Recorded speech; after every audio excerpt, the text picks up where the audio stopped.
Hey everybody, Tim Kawakami here, TK Show, recording from the home studio where I have on as my guest. Frequent get, we always get him on right about this time. Very rarely do I get John Lynch, the president, general manager of the 49ers, the day before the trade deadline. It's just the way this broke. I'm sure you appreciate that, John. So yeah, everybody, it's John Lynch of the 49ers. Good morning. Good to have you on, John. Yeah, thank you. This has been our tradition about the bye week every year, and it's served us well. We played well post bye week. Yes, that's right. Let's keep that going. Yeah. I wasn't going to give myself that much credit, but I will give some of it. Well, this is the Monday before the trade deadline tomorrow afternoon. You guys almost always make trades. I can't remember a deadline when you didn't make some kind of trade.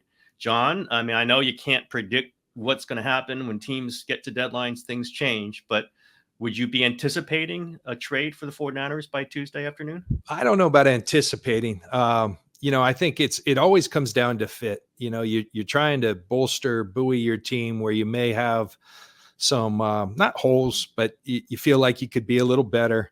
I think the thing that's unique about this year is I keep looking at, our short-term IR list and some of the guys coming back. I can tell you as we're filming, Christian McCaffrey will open his window here today at practice.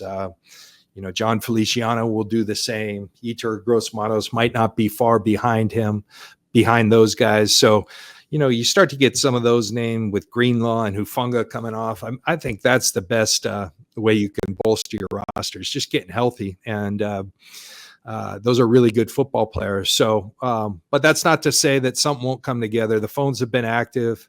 You're always listening. You're asking. You're fielding calls. And, last year I can tell you Chase Young, we had talked about it probably, 10 days earlier prior to the deadline. And it didn't come to fruition until the day of, it just happened, and it happened really quick, and that can happen. So we always try to operate with intent and see if things are a fit. We'll see if it does. I think there's this interesting expectation because we've done them so much that every year you do it, and that's not the case. You do it when it makes sense. It seems like it's made sense a lot, and it has helped our team. I will say that. As always pointed out, I'm not the only one. You guys circle defensive end, edge, pass rusher a lot. You've talked about it. You and Kyle really do value that position. You're a little thin there. I mean, you're thin at a couple other places. We can talk about the injuries that have really kind of absorbed all your depth. But would that be the number one thing? Like, go get an edge. And you've got some teams that are trying to get some edge rushers also, right? The Detroit Lions may or may not be about ready to acquire Zadarius Smith. I'm not sure if that's happened or not, but is another pass rusher kind of to add to the rotation at the top of your list right now?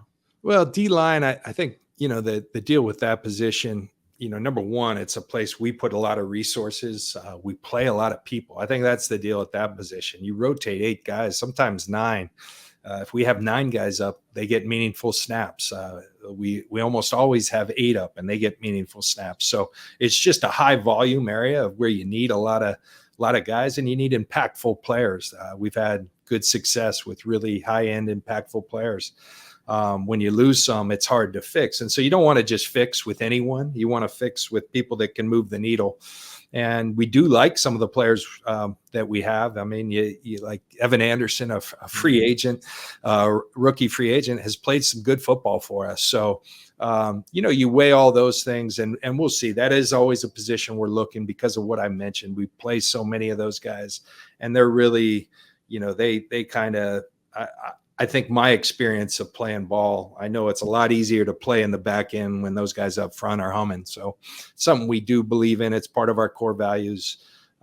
So like I said, if something comes together that makes sense and we believe we can bolster it, otherwise I think we're good there. And you're hopeful you get some guys. I mentioned Yetur. We haven't even scratched the surface of what he can do for us. I think it's going to be pretty impactful. We just need to get him healthy back out on the field. I know in baseball, they always mention, moves at the deadline, shows the clubhouse that the team believes in them. It's bolstering them. I don't always even track that with baseball, but I get it. I get players say that. Don't know that football players really think that way, but could that be? You're 4-4. This is a kind of teeter-totter season. We know the 49ers have had great second halves. You've really kicked off after the bye weeks, but could a move, is this a position where you think a move might even be more important because there's so much writing, there's so much depth that you've burned through, as I've mentioned, that a move could have almost like a mood switch for you guys? Like, here, there's more guys coming. Yeah, I think that's not the reason you make moves. Sometimes that's a byproduct of making moves. It excites the clubhouse, but I do believe that our team, our locker room, our leadership believes we've got everything we need, and they think a lot like me. When we start getting the Christian McCaffrey, he's a game changer. Dre Greenlaw, he's a game changer. Hufunga, when we can start getting these guys back, I think there's a lot right there. I do watch other sports though. You think like the Dodgers, who just won it all, like Tommy Edman, that was a really good move under the radar. And sometimes those under the radar, we've made really good moves, big splash moves like McCaffrey, Trent Williams in an offseason, that not at the deadline. But then sometimes you think some of the better moves we've made is a guy like Charles Omenihu, who we got some value at for the year we traded for him, but then his deal went on to the next year, and Charles played some good football, turned into a comp pick for us. So there's a lot of different variables you look at. You always want to try to make your team better. There's things that have to fit. And, we do, have to be mindful that there's some tough cap realities coming in the future. And so that plays a part in this as well. Let me go back. You mentioned Christian McCaffrey's practice window. I know you hate predicting things, but is he on track to maybe be active Sunday in Tampa Bay? I sure hope so. Christian's passed every part of the test in our plan. Over bye week, he stayed here with our trainers. I happen to, how do you come to work on the bye week? You come when you got guys like him working out and you want to see it. I sat up in my office and watched from afar. He looks great. He's responded well. I will say that, him doing IR work off to the side with our strength coaches and trainers is different than actually getting on the field. There's that reactive element to it. And so, now we got to put him through that test, responding to, a safety coming up and taking one side of leverage away, and he's got to make a cut, those type of things. And can he respond in a good way? Can he feel healthy enough? Can he feel like he can go make an impact and handle the volume that we've put on him? If so, we won't hesitate to play him. I think we've been real thoughtful. I'm proud of our health and performance team, proud of Christian, the way they've attacked this rehab. It's been a long time. It's been tough when you have a player of that caliber to not have him. But I think it's provided opportunities for other players to show what they can do. But there's no doubt about it. You miss a Christian McCaffrey, your entire team, not just your offense, when he's not on the field. I've said it. I'm going to ask you if you agree with it. Like, it's hard to make conclusions on this team until you see Christian McCaffrey out there. It's just a different team. That's not slighting the other players who've played well in his spot or throughout the roster. But can you get a feel for this team, even before he's out there? Or is you going to like, okay, we need to see McCaffrey out there before you get a true sense of what this team can accomplish? Christian's one of the better players in our league, and those type of players make everyone around them better. I think that's the unique thing about great players.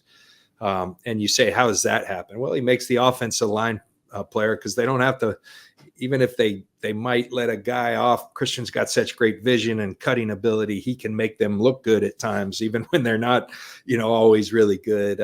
He can free up receivers, because on a check down, the linebackers say, I don't want to put myself in space against Christian McCaffrey. So all of a sudden they suck up. Well, there's a big vacuum and a big hole behind them. So he can make a quarterback better, because a check down that is, a 5 or 6 yard play can become 40, so he makes everybody, our defense better, because we move the chains more often and we score, and now all of a sudden they can pin their ears back. So there's no doubt that he makes people better, but I do think, we're still, you can't change it.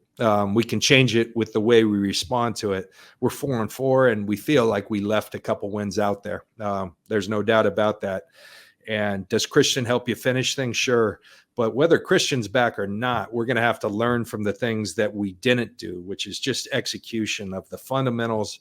And when you have people down, you got to step on their throat, those type of things. And that's with Christian, with Greenlaw, with whoever's out there. Those are things that we have to be better at in this second half of the season as we move forward. Have you can you think back to those losses? You mentioned the two losses. It was to the Rams and to the Cardinals, two division losses, which made them even tougher to deal with. What your emotions were through that? I mean, was there a point, or we could even go back to the start of the season when you did have the contractual situations with Ayuk and Trent Williams, and obviously Ricky Pearsall? That situation was unbelievable. Christian McCaffrey out, hours before game one is when it became clear that he was not going to be playing for a while. Does it ever go through you and Kyle's mind, or talk like, is this going to be a hell season? Is this something is this going to have to fight? You've been through them. That's why we can bring it up. 2020 was absolutely a hell season. Does that thought go through your mind, or you just push it aside, go, you know what, we're good enough to survive even this stuff? Well, I think I truly believe we're good enough to survive even those things. Now, those type of things, they're fairly devastating when you have it in your grasp and you feel like you gave it away. You have to give some credit to those teams. And as we're seeing, Arizona's pretty formidable. The Rams are making a little run here. So, but we had those games in control. I think there's so much belief in who we are as a team. What can we do? What we can do if we start doing the things we expect ourselves to do. And it is the fundamental things. It's scoring touchdowns as opposed to kicking field goals. It's continuing to take the football away. It's getting off the field on third down. And sometimes those things come down to just communication, better communication, not having the missed assignments. We played a lot of people, and sometimes those things come with that. But then hopefully you get better as the season. And that's one thing I give Kyle and his coaching staff a ton of credit. We always seem to be a better second half of the season team. And I think that's because his teams continue to get better as the season goes on. A lot of good players, but we probably practice harder than a lot of this league, more physically, with more physicality. A lot of people just go to walkthroughs at this point in the year, and we still grind. We still put the pads on Thursdays. And I think as a result, we get better throughout the course of the season. And when you can do that, you always talk about playing your best ball when it matters most. It always matters in an NFL season. But if we can, our record is what our record is. Now we just got to worry about Tampa. That's what's on our mind right now. And, I like our team. As you mentioned, I'm going to ask you about just, again, the weeks before the opening of the season. Those negotiations, well, one of them, got pretty public, got pretty odd. Can you just look back on that and what it was like to go through that as a general manager? Did you worry there would be lingering effects of two major players going into the season, after not practicing basically until the week before the season started? It wasn't ideal. It's something I was mindful. We were mindful about, let's start these things early so we don't put ourselves in that situation. It didn't happen. Then I always reflect on, well, look at, these are kind of champagne problems. We got a lot of really good football players. And when you have a lot of good players, there's tough decisions. There's things that need to be addressed. And so we did the best we could given the circumstances. Wish I could have done better. I take that very personally. That's part of my job, is to kind of take care of the business so that we can focus on what's at hand. And, don't feel like I accomplished that. Our team did everything we could, but it is what it is. Ultimately, we got them done. And, I don't think there's lingering effects. I think our team's in a really good place from, a state of mind. I just think, like I said, it came down to a few things in execution that we can do better. I think we've addressed those. We pointed them out. And now I'm looking forward to us seeing seeing us be the best version of ourselves as a team, and excited what that looks like. I know you always look really closely at the defense, at being who you are, the position you played, the games you played in this league. How do you think the defense has been? I know that it wasn't looking great early on. I think things have tightened up, at least visibly, from what I can see. Nick Sorenson's a first-year defensive coordinator. How do you think that's all gone? I think Nick's doing a really good job. I think the results haven't been probably to our standard, but I like the way things are being taught. I like the way he interacts and demands of our players. I see the way guys listen and the intent with which they listen. I hear what he's teaching, our core values. I think it's really good. And I think having said that, we've had a lot of moving parts, and I think probably the biggest thing's just been some errors in communication. We'll be in a coverage, half the side's playing one thing, half the side's playing that stuff can't happen. And there's reasons. We're playing young guys. Some of the Hufanga, for instance, is a great communicator back there. He hasn't been there, and sometimes that leads, but other people have to step up. And so that's just an example. But I do like the way things are going with Nick, and I see us as a unit that is set up to improve each and every week. And I think we'll be playing really good defense this second half. Give us a general idea of what Brandon Staley's role has been. I know he runs the ball meetings, which Nick used to run. Anything else that you can point to that Staley's kind of been highly involved in? Brandon's just a tremendous resource. A guy, I think, he's got a brilliant mind to him. He's a really thoughtful guy. He thinks of both sides of the ball. He's been a coordinator at the highest level, been a head coach. So I think that's great for Kyle, somebody else who's been a head coach to rely on to have conversations. But he does that ball meeting. I think he helps our defense. He's in all those meetings. He's just a tremendous resource. He's got a way of connecting with players and people. He's been great. He's been a great addition. And the more quality people, quality minds you can have in your building, the better. You mentioned the coming cap situation. We know all the huge salaries you've got on deck, all the guarantees. As I point out, guaranteed money is maybe the most important thing to be looking at. You've got the Brock Purdy, the specter of that, the promise of that contract coming up. First of all, I should ask you about Purdy, the way he's playing. Hasn't had a lot of his weapons out there at times. Obviously, no Christian McCaffrey, as we've talked about. Had a couple tough games, but has mostly really good games. I think the completion percentage is a little down. The receptions are up, but I have been just impressed by him kind of, dragging this offense sometimes almost by himself. I don't know if you'd phrase it that way, but what has struck you about Brock's season so far?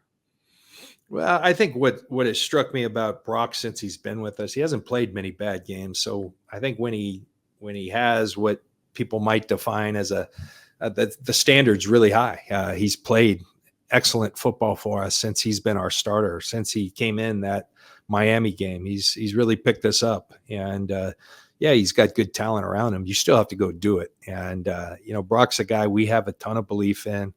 I think the coolest thing about Brock is everyone needs to be coached, but before a coach ever gets to him, he's got such a high standard for himself. And I think when that's the case, that's half the battle. And if you have the requisite ability, and Brock has certainly shown to have that, and he's got such a high standard for his job, executing it at the highest level, that he knows long before, the next day's meeting, he's already been through the game in his mind and knows, what he wants to identify, what he has identified to get better. And then the coaches and Kyle and Greasy and Clay Kubiak, they all go in there and they even refine that. So I think he's such an impressive person, and that shows with the way he plays on the field. And certainly when you get a guy like,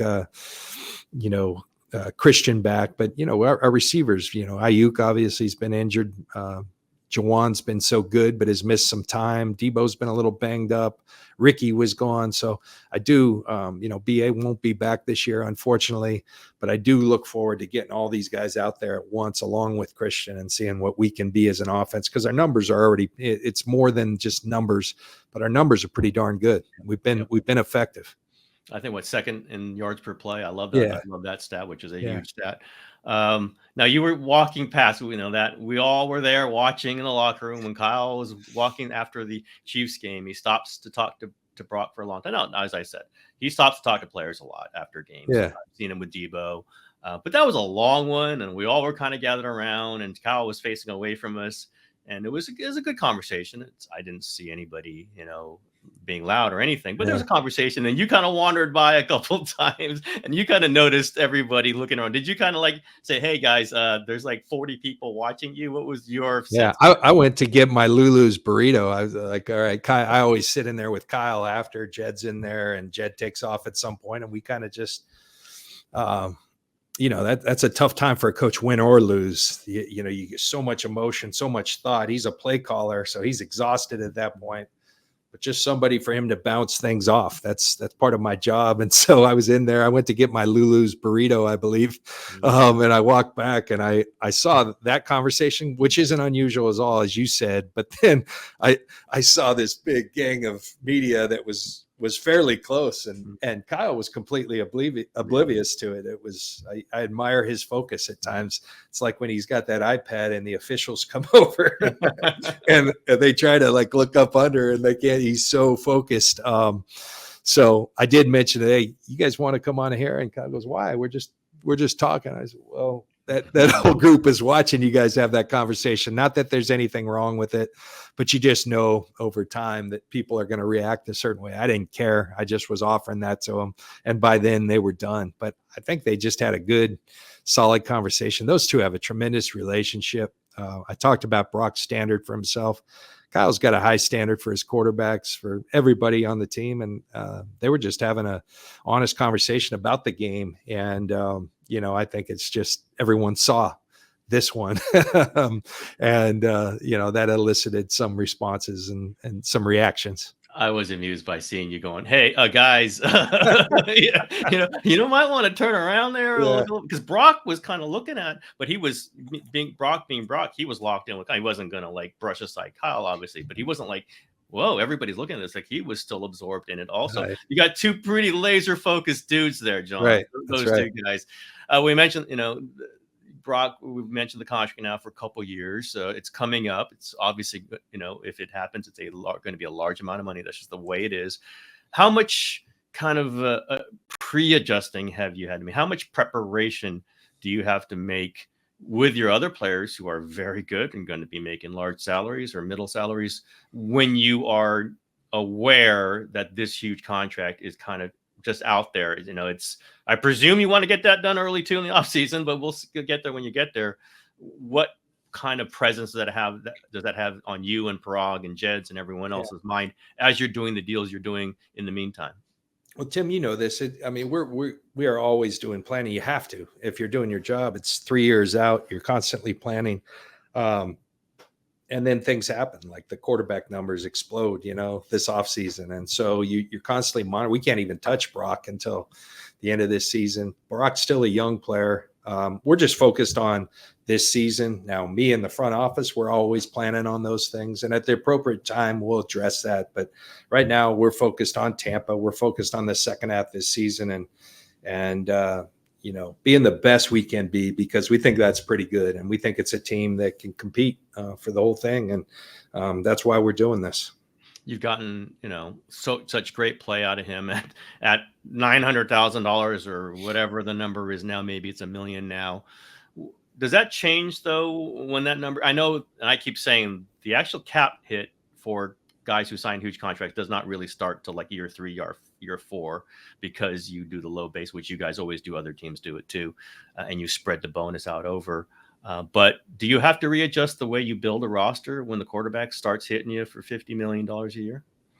I think you do. When I was broadcasting, I watched this happen with the Seahawks, and I think, when Russell got paid, they were a team much like us, similar roots to their scheme, that ran 8 or 9 deep. And I remember sometimes like it was a guy like, Red Bryant, who was an important run stopper of their team. Well, he won there the next year, and attrition starts to, you can't pay everybody, and so that's the challenge. Is sometimes it's the depth. It's not the star players, it's the depth, the quality depth. But I'll tell you what helps there is like, this year, can't say enough about our rookie class. When you hit on those guys, that really helps you out, because you're kind of filling holes with, drafted players. They really help out from the cap perspective, from a cash perspective, all those things. And so that's probably more important. Had a really great year. I commend our whole, college scouting team, our coaches, everyone, for the thought that went into that. And we're seeing it come into fruition. These guys are playing probably more than we've played any rookie class, sometimes because of injuries, but they've got their opportunity and they've stepped up. And that really bodes well for us. We need to do that again moving forward, because then you can endure some of those things. And that's our plan, to continue to draft well. And, you talk about trade deadlines. When you go get a McCaffrey, when you go get a Trent Williams, those are guys that you have to take care of and play at a high rate.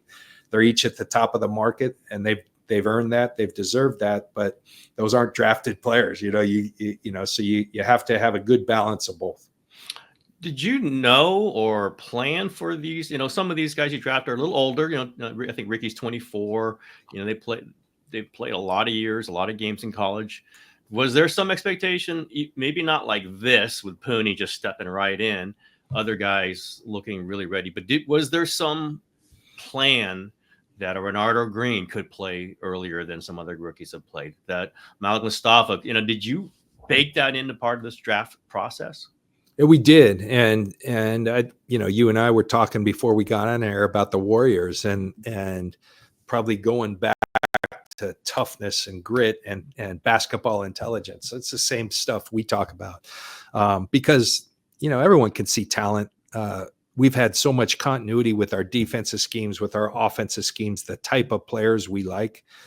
I always say we don't miss much on the talent because we got a good eye of what we're looking for. And I think that's constantly evolving, and we do a good job as an organization of finding that. Where you miss is when you sacrifice. Man, this guy's such a good athlete. Let's turn an eye to his accountability on or off the field. And I think we really put a premium on that. And it's really, it's showing well for us right now. A guy like, Ricky, we just had a vision for where we were going, how he could fit. Kyle had a real vision. Our scouts had a really good vision for Ricky and how he might fit. And we're just scratching the surface of that. Renardo, the cool thing, he played in the SEC. He was covering, not in the SEC. He played SEC teams, and he was covering Malik Neighbors, so you could see him up against really high quality receivers, and that he embraced that challenge of mano cover. And now he's had to expand his breadth of playing zone defense and all those things. But he's a guy that just loved to cover people. Purdy was a guy who could play all five. Did we think he'd be this good? I'd be lying if we plugged him in there, and he has been a plug and play player at a really high level.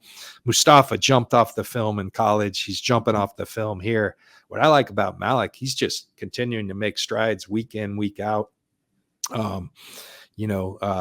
It's been a really good draft class. And I think the thing that probably, we talk about wit, what it takes. These guys really have that wit to them. And like I said, I commend. It's an organizational, task when you have the draft. I think nothing embodies that more, and a whole organization pulling together. And I think we nailed it on this group. And, we'll continue to see that through the second half of this season and beyond. I always love tracking these trades. And, Malik Mustafa acquired for the pick you got for Trey Lance, right? I mean, these things matter. Trades matter. These picks you don't always think about. That's one thing I respect about going to the trade line. Oh, go get somebody. And one of these picks turns out to be something that's pretty interesting. Yeah. That's a great point. Sometimes people say, hey, it's only a fifth, well, who fifths have been? George Kittle, Dre Greenlaw, it's only a third. Well, that's been Fred Warner, Dominic Purdy. I mean, so, you have to covet each one of these draft choices. And that's really where you make your hay as an organization. I think what Quan Alexander, the pick, turned into Diamadol Lenore. I think I looked that up. Like this stuff matters. Draft matters. Every pick matters. But I'm still going to say, go make a trade, John. That's what I'm going to say. You and everyone else. We'll see what happens the afternoon. You're probably going to go make a trade, in 27 seconds and make this conversation. But that's okay. Things happen when they happen. But John, I know you're pressed for time here. I appreciate the conversation. We did it. We do it every year. Always good talking to you. Always good to kind of take a look at everything. I think last year you were 5-3 at the break when we did this, and things turned out pretty well. We'll see what happens with this year when you're 4-4 going out of the break. Hopefully they turn out even better. One game better. You want one game better. All right, John. I appreciate the time. Thank you, man. Thanks so much. All right. Okay. Thank you.